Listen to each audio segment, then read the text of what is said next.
Mundo wika ng target, Philippines Tagalog Filipino. Walang pakialam na tumawa ang aking asawa at sinabing, "Ano nang gagawin mo? Idiborsyo mo ako." Nahuli ko siya kasama mismo ang kapatid ko. Pero hindi ako umimik. Tahimik lang akong pumasok sa aming silid at nagsimulang mag-impact ng maleta. Napatigil sila sa pagtawa nang makita nila kung ano ang inilalagay ko sa loob. Isang napakabigat na Biyernes ng gabi iyon. Pag-uwi ko mula sa aking opisina sa GIS, naramdaman ko ang karaniwang pagod pagkatapos ng isang matagumpay na linggo. Isa akong senior partner sa isang kilalang arkitektura firm. Ako ang nagtatag niyan. Bagaman mahaba ang mga oras ng trabaho, mahal ko ang ginagawa ko. Mayroon itong katatagan at permanenteng kalidad tulad ng pagtatayo ng mga espasyo kung saan maninirahan ang mga tao. Sa tingin ko, ito ang aking paraan ng pagkontrol sa aking sariling buhay. Dumaan ako sa isang upscale na deli para bumili ng dekalidad na cheese at isang bote ng mamahaling wine na gusto ni Donnie. Mahilig si Donnie kapag naghahanda ako ng masarap na charcuterie para sa date night namin. Ito ay maliit na bagay. Ngunit pagkatapos ng 25 taon ng pagsasama, natutunan mong ang pag-ibig ay madalas na matatagpuan sa mga simpleng bagay. Ang aming bahay.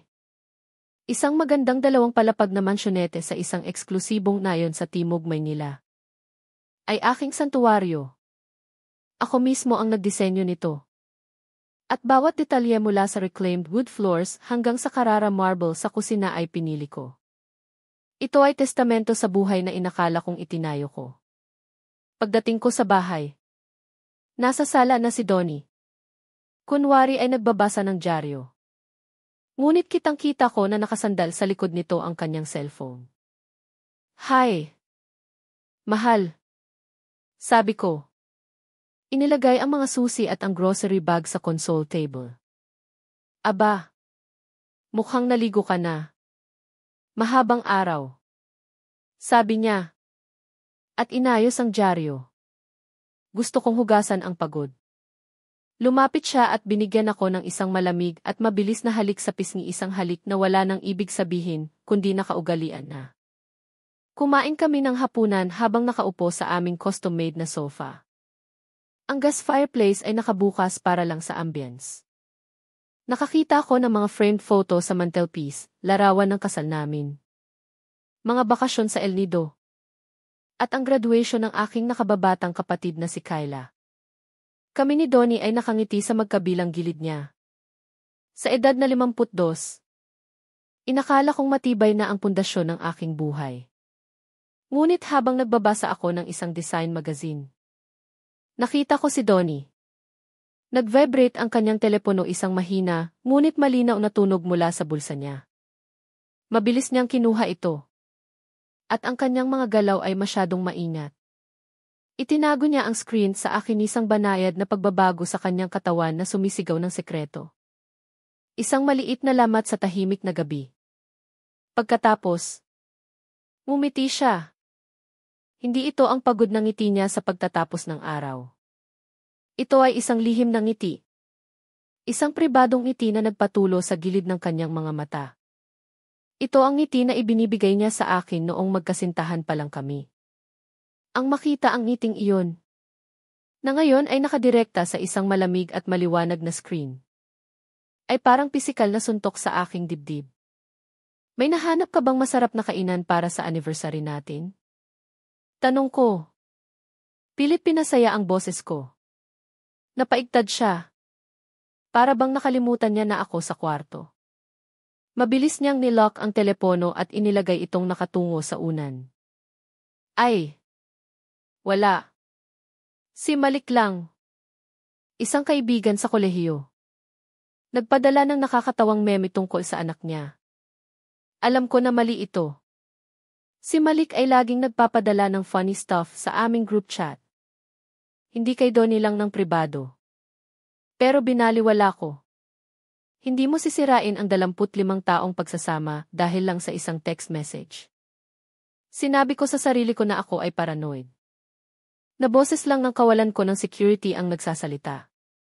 Pero ang ngiting iyon, ang ngiti na iyon na hindi na akin ay nakatatak sa aking isipan. Kinabukasan.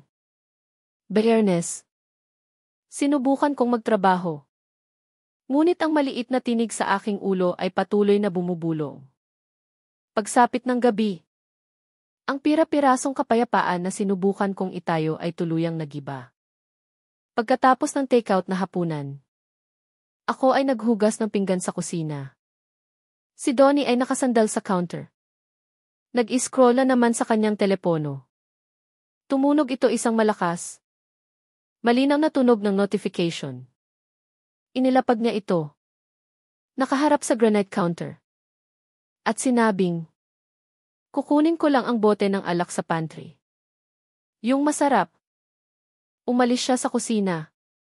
At sa sandaling iyon, binigyan ako ng tadhana ng pagpipilian. Maaari kong igalang ang kanyang privacy at mabuhay sa talamak. Sumisirang kawalan ng katiyakan habang buhay. O kaya ay maaari kong malaman ang katotohanan. Tumayo ako roon ng 10 mahabang segundo. Ang puso ko ay humahampas.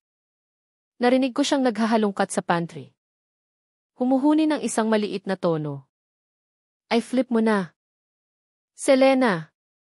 Kailangan mong malaman. Nanginginig ang aking kamay nang abutin ko ang telepono. Kinuha ko ang isang matalim at mababaw na hininga. At ini-flip ito. Ang screen ay lumiwanag. At nandoon ito. Isang preview ng text message. Napakalinaw. Hindi ko maalis sa isip ang kagabi. Hindi ka kapanipaniwala. Sa isang iglap, nagulo ang isip ko. May kalaguyo siya.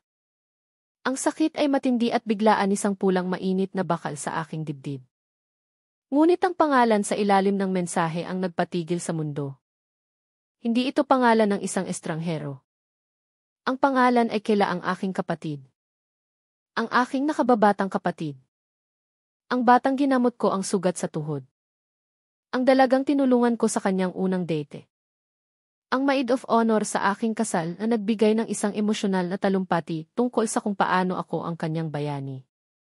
Ang babaeng nasa larawan sa aking mantelpiece. Nakangiti sa tabi ko. Hindi ako makahinga. Nakaluhod ako roon.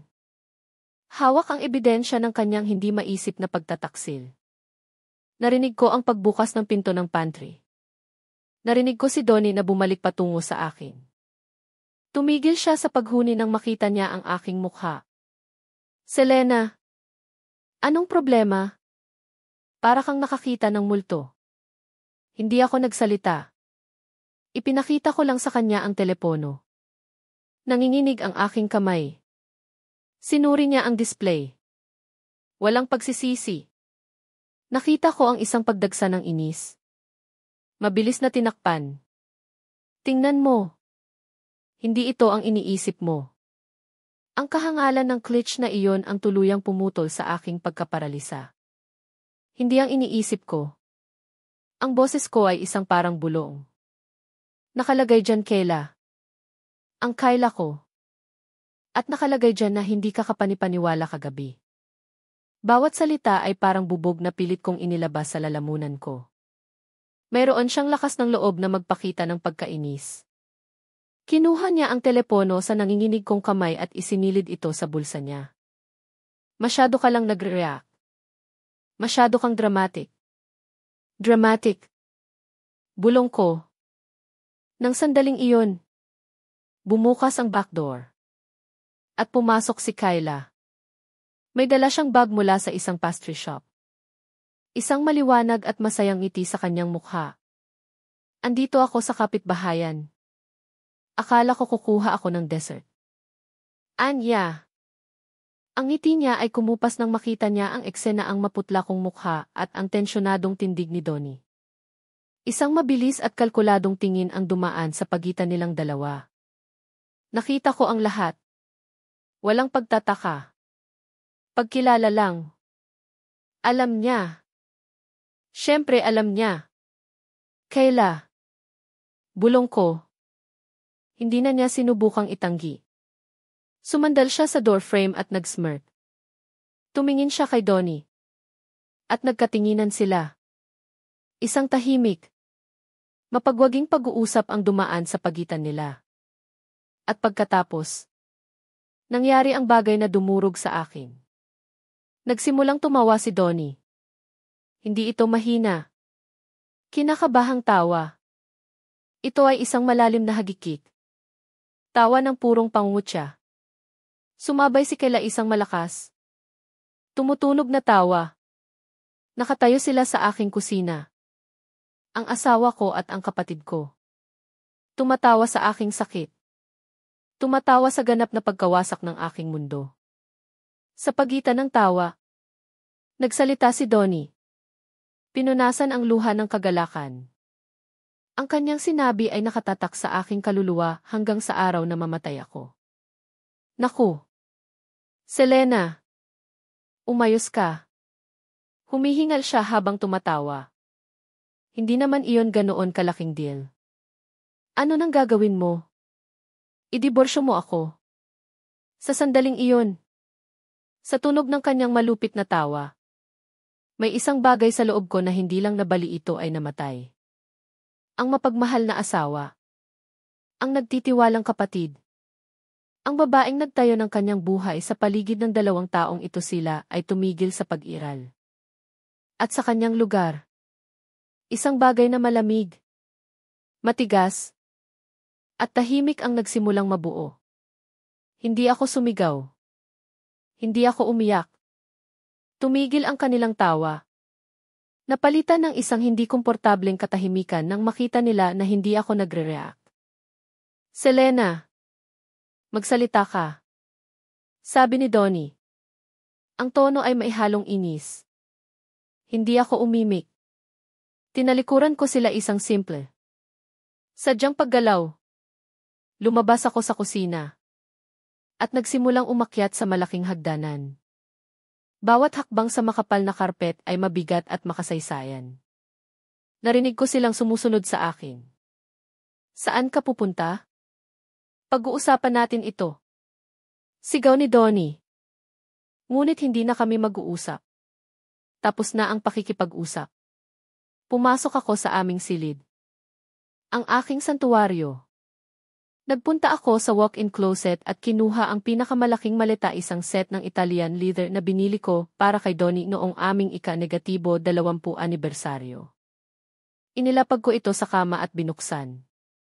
Nakatayo sila sa pintuan. Ang kanilang mga ekspresyon ay isang kakaibang halo ng pangamba at natitirang kayabangan. Ano nang ginagawa mo? Tanong ni Kayla. May halong pangungutya sa boses niya. Nag-iimpact ka ba para sa kanya? Masyado ka namang dramatic. Binaliwala ko siya. Naglakad ako patungo sa aking bahagi ng closet. Ang aking mga damit na nakabitin sa maayos na hanay. Isa-isa. Kinuha ko ang aking mga damit, ang aking silk blouses. Ang aking work suits. Ang damit na sinuot ko sa date nights, lahat ng iyon ay isang ganap na kasinungalingan ngayon. Tahimik at may kaalmadong desisyon. Inilagay ko ang aking mga damit sa loob ng maleta niya. Ang kanilang paglilibang ay mabilis na naglaho. Napalitan ng isang bagong, kakilakilabot na pag-unawa. Teka lang. Nilalagay mo ang damit mo sa maleta niya? Bulalas ni Kayla. Nagpatuloy ako sa pag-iimpake ang aking paboritong cashmere sweater. Ang aking komportableng jeans. Ang malamig at matigas na diamante ng desisyon sa loob ko ang namumuno. Selena! Tigilan mo na yan. Parang bata ka. Sabi ni Donnie. Ang tawa ay malayo ng alaala. Napalitan ito ng kaba ng isang lalaking napagtanto na nagkamali siya sa pagkakalkula. Inakala niya na maglulupasay ako. Makikipagtalo. Hindi niya inasahan ang ganitong malamig. Tahimik. At methodical na paggiba ng kanyang buhay. Nag-impake ako ng aking laptop. Ang aking work files. Ang silver photo frame ng aking mga magulang. Pagkatapos, kinuha ko ang aking telepono. Ang aking mga daliri ay nakakagulat na matatag. Ano ang ginagawa mo sa telepono mo ngayon? Tanong ni Kayla. Ang boses ay nagiging matinis. Binuksan ko ang aking banking API. Ako ang architect. Ang planner. Ang namamahala ng aming finances. Ang bahay ay nakapangalan sa akin. Binili ko ito gamit ang mana mula sa aking lola. Karamihan sa aming mga ari-arian ay nakatali sa aking mga account. Nag-scroll ako sa authorized user list ng aking Platinum credit card. Nandoon ang pangalan niya, Donnie de la Cruz. Sa isang tap, lumabas ang confirmation screen. Sigurado ka ba na gusto mong tanggalin ang user na ito? Pindutin ko ang confirm ng walang pag-aalinlangan. Isang maliit na digital guillotine. Sumunod ang car insurance. Ang policy para sa Lexus S na ipinagmamalaki niya ay bahagi ng aking multi-vehicle discount plan. Tinawagan ko ang insurance company at inilagay ang telepono sa speaker. Salamat sa pagtawag sa Safeguard. Ito si Linda. Paano ko po kayo matutulungan? Hi Linda. Sabi ko. Ang boses ay kalmado. Gusto ko pong magbago sa aking policy. Tanggalin po ang sasakyang Lexus S. At ang pangunahing driver. Si Donnie de la Cruz. Hindi mo maaaring gawin yan. Bulalas ni Donnie. Sumugod patungo sa akin. Kailangan ko ang kotse na iyan para sa trabaho. Ma'am. Ang pagbabago ay magiging epektibo kaagad. Sabi ng ahente. Walang kamalay-malay. Sige po. Salamat. Linda. Malaking tulong po kayo. At pinatay ko ang tawag. Tumingin ako sa kanya. Ang kanyang mukha ay maputla at galit. Kinansela mo ang insurance ko. Hindi ako sumagot. Bumalik ako sa aking telepono. Inalis ang kanyang linya mula sa aking family plan sa mobile. Isa-isa. Pinuputol ko ang mga lubid na nagtatali sa kanya sa aking buhay. Binago ko ang password sa aming Netflix. Binago ko ang password sa Smart Home API at binawi ang kanyang access sa security system. Maliliit na digital acts ng pagpapalayas. Sa bawat tap, naramdaman ko na bumabalik ang aking kapangyarihan. Ang tingin sa mukha ni Kayla, na nakatingin ng tahimik, ay nagpapakita na siya ay natakot na. Ang pundasyon ng komportable. Subsidiya na buhay na sinubukan niyang ipasok sa sarili ay ginigiba sa harap ng kanyang mga mata. Baliw ka na! Sigaw ni Donnie. Itatapon mo ang 25 taon ng kasal dahil lang sa mga bobo na text. Bobo na text. Ulit ko. Ang boses ko ay mapanganib na mahina. Ibigay mo sa akin ang telepono mo. Ano? Hindi. Sabi niya. Mahigpit na hinawakan ang telepono. Donnie. Sabi ko. Walang puwang para sa negosasyon. Ibibigay mo sa akin ngayon. O ituturing ko iyan na isang ganap na pag-amin. At gagawin itong subwena ng aking abogado sa kaso ng annulment. Tiyak na mas magiging masama iyan para sa iyo. Alam kong ang paggamit ng mga salitang iyon ay makakakuha ng kanyang atensyon. Inihagis niya ang telepono sa kama. Kinuha ko ito. Ang code ay ang kaarawan ng aming unang aso 1,125. Hindi man lang niya binago iyon. Binuksan ko ang kanyang mga mensahe kay Kayla. Hindi lang ito ilang text. Ito ay isang nobela ng panlilinlang. Ito ay bumalik buwan-buwan. Nag-scroll ako. Ang puso ko ay nagiging bloke ng yelo. May mga litrato ni Kayla sa lingerie sa isang hotel room. May mga inside jokes. May mga malupit na palayaw para sa akin. At mga komento tungkol sa aking trabaho. Sa aking mga kaibigan. Nagtayo sila ng isang buong lihim na mundo. At ang pundasyon ng mundong iyon ay ang kanilang paghamak sa akin. Pagkatapos, nakita ko ang thread mula noong nakaraang buwan. Sinabi ni Donnie sa akin na pupunta siya sa isang business trip. Nag-impake ako ng kanyang maleta. Nag-text ako sa kanya gabi-gabi na nami-miss ko siya. Lahat iyon ay kasinungalingan. Ito ay isang romantic getaway kasama si Kyla. At ang pinakamasama, ang huling suntok sa aking kaluluwa, nakita ko ang email confirmation ng bayarin. Ito ay binayaran gamit ang aking American Express card, ang card na kinansela ko lang. Ang biyahe ay nagkakahalaga ng mahigit 300. 000. Kinuha mo ang pera ko. Sabi ko. Nanginginig ang boses ko.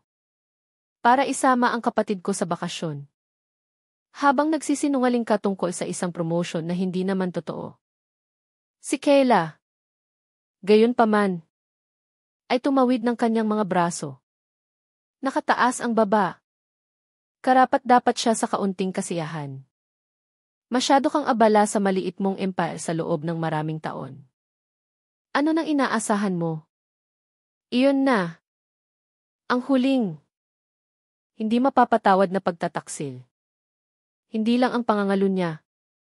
Hindi lang ang pagnanakaw. Kundi ang pagbibigay katwiran at paninisi. Sa kanilang baluktot. Makasariling pag-iisip. Kasalanan ko ito. Nawala ang huling piraso ng pagmamahal o koneksyon na mayroon ako para sa kanilang dalawa. Bigyan mo ako ng oras. Donnie. Sabi ko. Abala ako sa pag-aayos ng pinsala. Magtatayo ulit ako ng sarili kong buhay. Ikinulong ko ang kanyang telepono at inihagis ito sa kama. Pagkatapos, kinuha ko ang aking telepono at nagdial ng numero. Sino ang tinatawagan mo ngayon? Tanong ni Donnie. Hindi ko siya sinagot. Tinawagan ko ang matalik kong kaibigan. Si Ava. Ava. Sabi ko. At ang boses ko ay nabasag. Sa wakas. Pwede ba akong manatili sa iyo sa loob ng ilang araw? Kailangan kong umalis dito. Diyos ko. Selena. Ano nang nangyari? Ayos ka lang ba?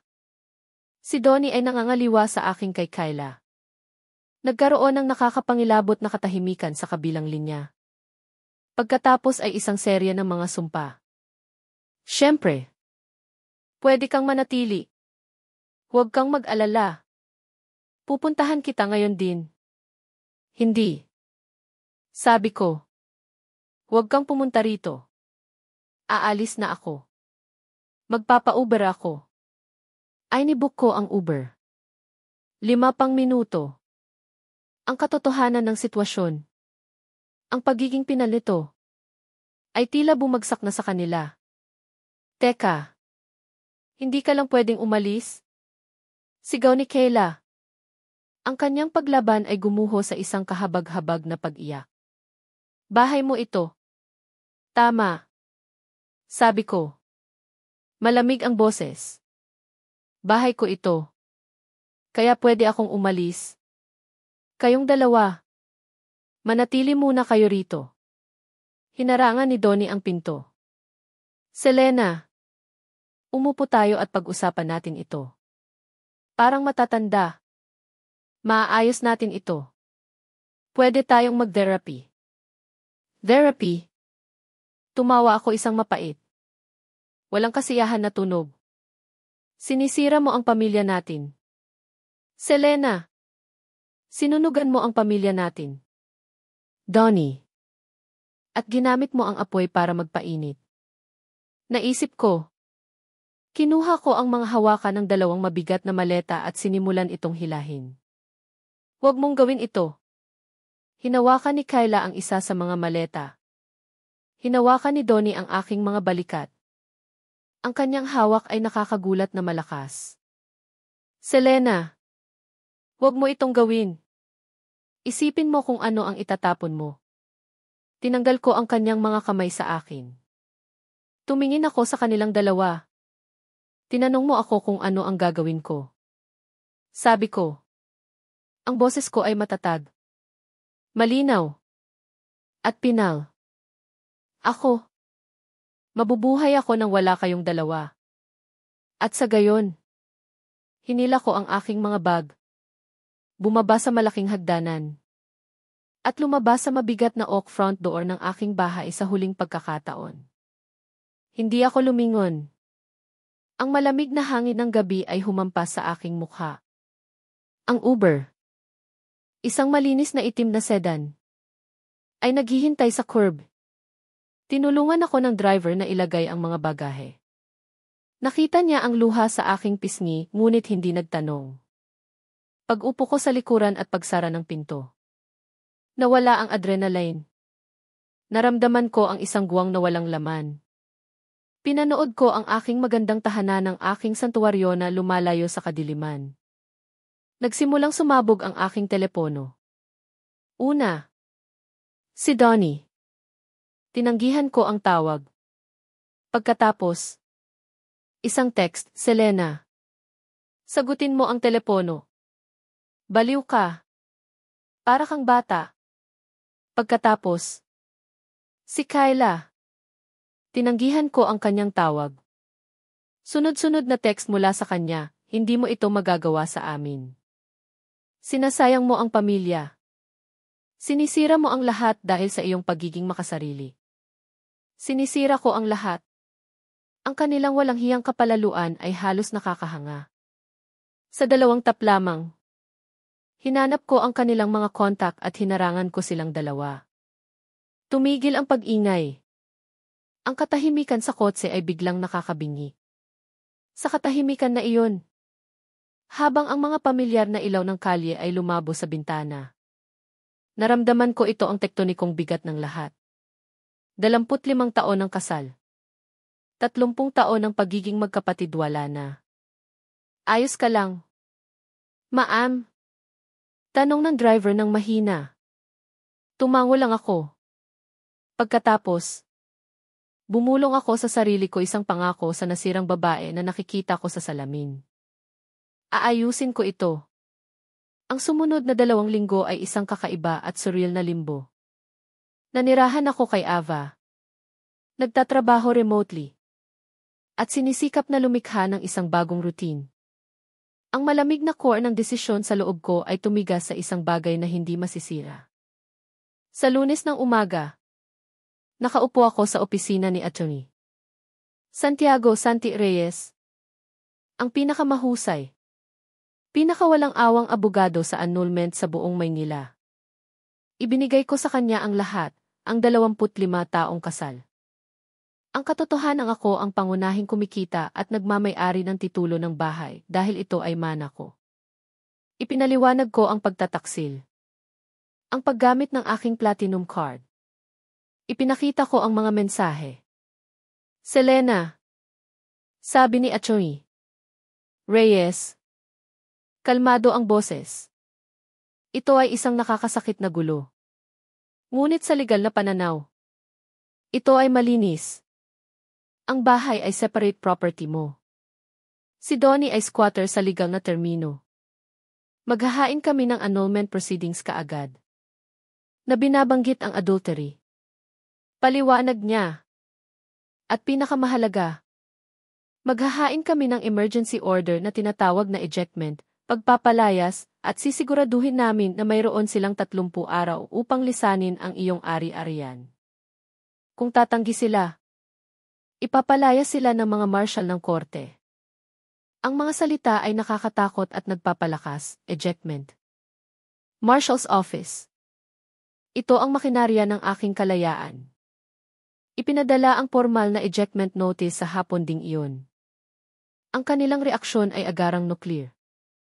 Nagsimulang tumawag ang aking telepono mula sa hindi kilalang mga numero at bagong email addresses. Galit at delusyon ang laman ng mga ito. Si Kyla ay nagsimula ng smear campaign sa social media na nagpapanggap bilang isang nag-aalalang kapatid na nag-aalala sa aking ibigla at nakababahalang kawalan ng katinuan. Hindi ako nagsulat ng mahabang post. Nag-iwan lang ako ng isang pampublikong komento sa kanyang post. Tungkol sa mental instability. Tanungin mo muna siya tungkol sa business conference sa Palawan noong nakaraang buwan. At tanungin mo siya kung sino ang nagbayad. Mayroon akong mga resibo ng credit card na nakakabit sa aking account. Mukhang nagiging napakamahal na ng mga misunderstanding ngayon. Sumabog ang comment section. Sa loob ng 1 oras, tinanggal ang buong post ni Kyla. Ngunit hindi sila huminto. Ang pagkapeti ay tumaas sa pagiging kakaiba. 12 pizza ang dumating sa doorstep ni Ava isang gabi. Na in-order sa aking pangalan. Tuwing may nangyayaring ganito, kalmado kong inaayos ang problema at idokumento ang lahat bawat canceled subscription. Bawat fraudulent pizza order. Bawat gabi. Nagpapadala ako ng summary kay Atty. Reyes. Ito ay mahusay. Itinatayo nila ang aming kaso para sa atin. Pagkatapos, lumampas sila sa linya. Isang Martes ng hapon. Habang ako ay nasa conference call sa trabaho. May lumabas na email sa aking screen mula sa aking pangunahing bangko. Congratulations sa iyong bagong auto loan. Hindi ako nag-apply para sa anumang bagay. Sa nanginginig na mga kamay, binuksan ko ang email. Isang application para sa isang loan na F350. 000 para sa isang bagong luxury SUV parehong modelo na inireklamo ni Donnie na gusto niya. Ito ay isinampa online gamit ang aking pangalan, aking address, at aking social security number. Dahil sa aking mahusay na credit history, agad itong naaprubahan. Hindi na ito petty. Ito ay isang krimen. Ito ay calculated criminal identity theft, estafa. Sinisikap nilang ipasan sa akin ang matinding utang upang sirain ang katatagan ng pananalapi na pinaghirapan ko. Tinawagan ko kaagad ang fraud department ng bangko. Kinumpirma ng ahente na ang aplikasyon ay isinumit mula sa isang e-address na nakalink sa aking home Wi-Fi network ang network na binabayaran ko. Sa mabigat na puso, ginawa ko ang isang bagay na hindi ko inakala na gagawin ko. Tinawagan ko ang tanggapan ng pulisya. Naghain ako ng formal na reklamo para sa identity theft at aggravated fraud laban sa aking asawa, si Donnie de la Cruz, at aking kapatid, si Kyla Martin. Nagpunta ako sa lokal na presinto. Umupo sa isang malamig na upuan sa ilalim ng kumikislap na ilaw. At isinalaysay ang buong kwento sa isang pagod na pulis. Ma'am, tama po ang ginawa ninyo. Sabi niya. Nakikita namin ang ganitong uri ng financial abuse sa magkahiwalay na kaso. Bibigyan kami nito ng malinaw na digital trail. Ang family drama ay naging police matter. Alam ko na ito ang simula ng katapusan. Dumating ang ika-negatibo 30 araw. Isang kulay abo at maulap na Biyernes ng umaga. Nag-ayos si Atty. Reyes na makipagkita sa akin sa bahay sa ganap na 10 oras ng umaga upang formal na kunin ang ari-arian. Huwag kang pumunta ng mag-isa. Selena. Makikipag-ugnayan ako sa pulisya. Pagdating ko sa aming kalye, nakita ko ang itim na Mercedes ni Atty. Reyes, na nakaparada sa likuran ng 2 opisyal na sasakyan ng pulisya. Nasa loob pa sila. Tahimik niyang sabi. Tumanggi silang buksan ang pinto. Ang senior officer ay kumatok sa mabigat na oak door sa huling pagkakataon. Pulis, buksan ang pinto. Katahimikan. Ginamit niya ang isang lock-picking tool. At ang pinto ay dahan-dahang bumukas. Ma'am. Atty. Reyes. Manatili po sa likod namin. Ang unang tumama sa akin ay ang baho isang masamang kombinasyon ng sigarilyo, nabubulok na basura, at murang air freshener. Ang bahayang aking napakagandang, malinis na bahaya'y nasira. Ang mga sahig ay gasgas at mansa. May basura sa lahat ng dako. Ang aking mga silk drapes ay napunit. Ang plush gray sectional sofa ay may mahaba. Sadyang hiwa sa mga unan. Ang mga framed photo sa mantelpiece ay nabasag. Ang bubog ay kumakalat sa ilalim ng aming mga paa. At sa dingding ng sala, sa itaas mismo ng fireplace, Nakasulat sa kung ano ang mukhang pulang lipstick ang mga salitang aswang. Gold digger. Ito ay hindi lang gulo. Ito ay malisyosong paninira. Natagpuan namin sila sa master bedroom. Nakaupo sa gilid ng hubad at mansang kutson. Sila ay napapalibutan ng ilang nagmamadaling naka-empack na bag.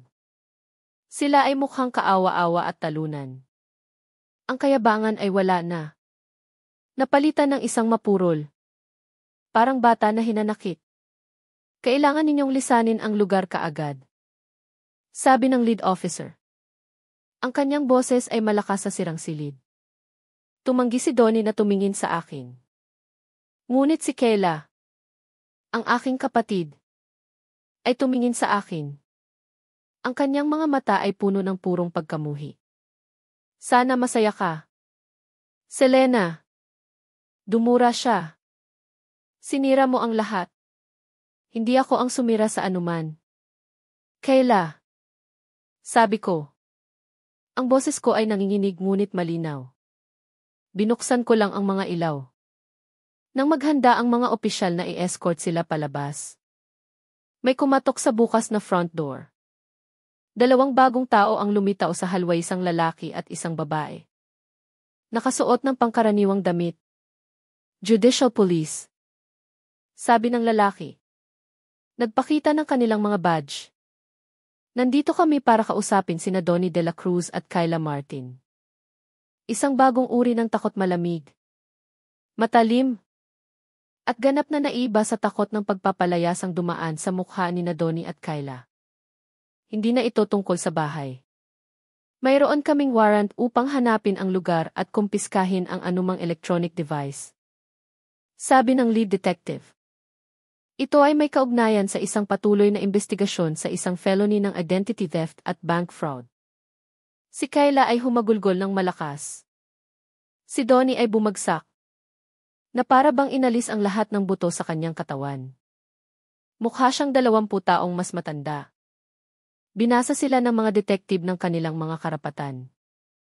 Ikinadena nila ang aking asawa at kapatid. At inilabas sila ng bahay. Lampas sa mga labi ng buhay na dating namin. Tumingin sa akin si Donnie. Walang galit sa kanyang mga mata. Kundi isang guwang. Walang laman na kawalan ng pag-asa. Alam niya na tapos na ang lahat. Tumayo ako roon. Sa gitna ng aking sirang tahanan. At pinanood silang dinadala sa likuran ng magkahiwalay. Walang tatak na mga sasakyan ng pulis. Wala akong naramdamang tagumpay. Naramdaman ko lang ang isang matindi at tahimik na kaginhawaan. Ang bagyo ay lumipas na. Ang mga sumunod na buwan ay isang masakit. Methodical na proseso ng paglilinis. Ang legal na kaso laban sa kanila ay isang slam dunk. Natagpuan ng mga detective ang mga aplikasyon ng loon at iba pang ebidensya sa laptop ni Donnie. Naharap sa hindi maikakaila na digital proof. Pareho silang tumanggap ng plea deal upang maiwasan ang mas mahaba at mas pampublikong paglilitis. Sila ay sinentensyahan ng 5 taon ng supervised probation. Inutusan na magbayad ng restitution para sa mga pinsala sa bahay. At kinailangan nilang kumumpleto ng 500 oras ng community service. Pareho silang mayroon na ngayong criminal record, ang kanilang buhay profesional at personal ay nawasak. Si Donnie ay tinanggal sa trabaho. Ang lisensya ni Kayla ay isinailalim sa review.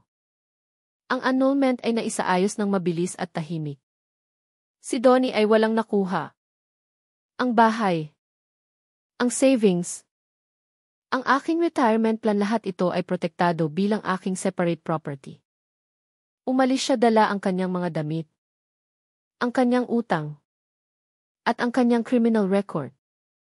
Si Kayla naman ay lumipat sa ibang probinsya upang makatakas sa kanyang sirang reputasyon. Hindi na kami nag-usap mula ng araw na siya ay inaresto. Para sa akin, hindi ako makatira sa bahay na iyon. Ito ay nabahira ng sobrang masamang alaala. Ipinarehistro ko ang bahay at ipinagbili ito kaagad. Gamit ang proceeds. Bumili ako ng isang maliit. Maaraw na kondo sa isang modernong high-rise sa syudad. Ito ay may balcony na nakatingin sa parke. Ito ay ganap na akin. Ang araw na lumipat ako. Pakiramdam ko ay payapa ako. Nagsimula akong magdekorasyon.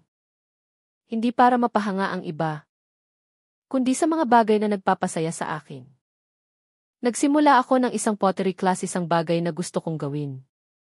Ang pakiramdam ng malamig na puting luad na umiikot sa aking mga kamay.